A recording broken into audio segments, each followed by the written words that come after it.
చేసినందుకు మనస్ఫూర్తిగా మీ అందరికీ అభినందనలు కృతజ్ఞతలు తెలియజేస్తున్నా. మిత్రులారా, ఈ విజయోత్సవ కార్యక్రమంలో నాతో పాటు శాసన మండలి చైర్మన్ పెద్దలు గుత్తా సుఖేందర్ రెడ్డి గారిని, సాగునీటి పారుదల శాఖ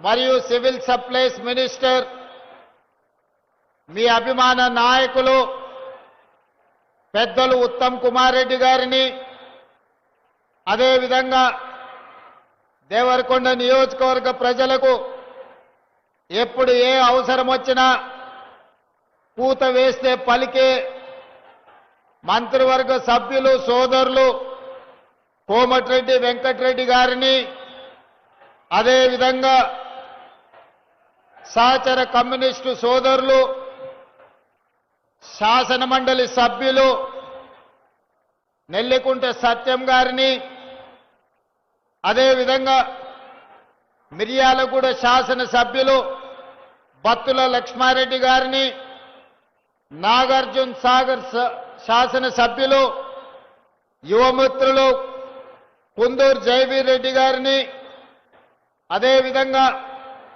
తుంగతుర్తి శాసన సభ్యులు మిత్రులు మందుల సామిల్ గారిని, అదేవిధంగా మీకు ఆనుకొని ఉన్న ఈ పక్కనే ఉండే నా సొంత శాసనసభ నియోజకవర్గమైన అచ్చంపేట శాసన సభ్యులు డాక్టర్ వంశీకృష్ణ గారిని, దేవరకద్ర శాసన సభ్యులు మిత్రులు మధుసూదన్ రెడ్డి గారిని, వివిధ కార్పొరేషన్లకు సంబంధించిన చైర్మన్లను, మాజీ శాసన సభ్యులను, ప్రభుత్వ అధికారులను, ప్రాణ సమానులైన కాంగ్రెస్ పార్టీ కార్యకర్తలు వేలాదిగా తరలి వచ్చి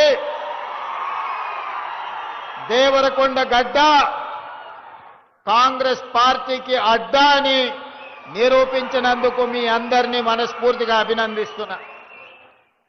మిత్రులారా, సరిగ్గా 2 సంవత్సరాల క్రితం డిసెంబర్ మాసం 2023 నాడు మీ ఓటుని ఆయుధంగా మార్చి 10 సంవత్సరాలు తెలంగాణ ప్రజల్ని పట్టి పీడించి ఘడీల పాలనను రుచి చూపించిన విర్రవీగుతున్న నాయకులను మీ ఓటు అనే ఆయుధంతో గడీలను కుప్పకూల్చి ప్రజా పాలనను ఇందిరమ్మ రాజ్యాన్ని తెచ్చుకొని మనం 2 సంవత్సరాలు పూర్తి చేసుకొని ఆ 2 సంవత్సరాల విజయోత్సవ సభను ఈనాడు దేవరకొండ శాసనసభ నియోజకవర్గంలో మనం ఏర్పాటు చేసుకున్నాం.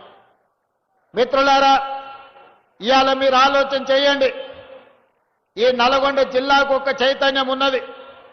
ఈ నల్గొండ జిల్లాకు, ఈ ప్రాంత గాలికి నీరుకు ఒక పోరాట పౌరుషం ఉన్నది.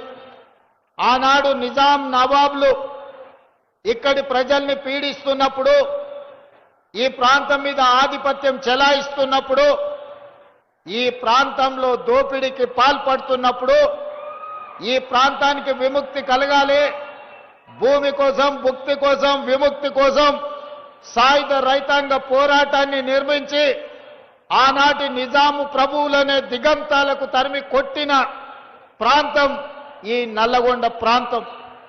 ఈ ప్రాంతం గురించి చర్చించాలి అంటే ఓ రావి నారాయణ రెడ్డిని, ఓ ఆరుట్ల కమలాదేవిని, ఓ మల్లు స్వరాజ్యంను, భీమిరెడ్డి నరసింహారెడ్డిని, ఒక ధర్మ భిక్షంను, ఒక దొడ్డి కొమరయ్యను తలుచుకోకుండా ఈ నల్లగొండ జిల్లా చరిత్ర అసంపూర్తిగానే ఉంటుంది అని మనం అనుకోవచ్చు.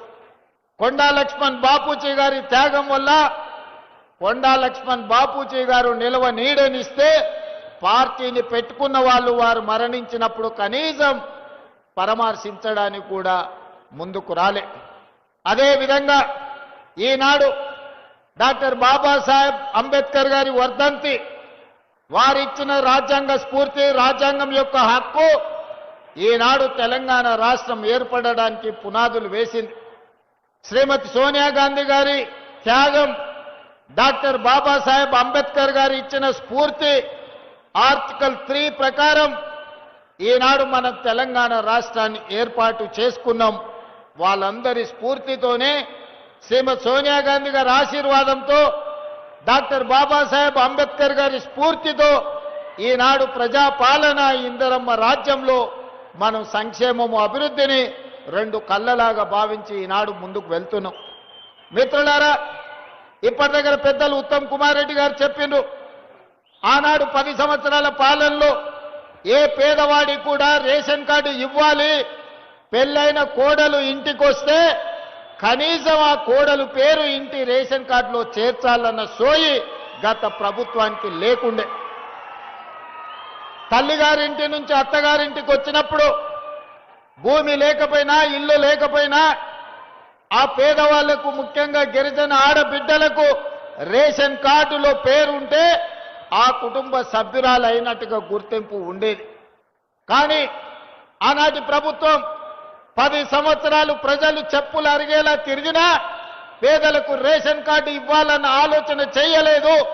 కానీ అదే మన ప్రభుత్వం వచ్చిన తర్వాత ఉత్తమ్ కుమార్ రెడ్డి గారు మంత్రిగా బాధ్యతలు చేపట్టిన తర్వాత తెలంగాణ రాష్ట్రంలో నలుమూలల నుంచి తండాలలో, గూడాలలో, మారుమూల పల్లెల్లో ఏ పేదవారు ముందుకు వచ్చినా ప్రతి వారికి రేషన్ కార్డు ఇవ్వడమే కాకుండా ఉన్న రేషన్ కార్డులో కూడా కొత్త పేర్లను నమోదు చేసి ఈనాడు వాళ్ళ ఆత్మ గౌరవాన్ని నిలబెట్టడం జరిగింది.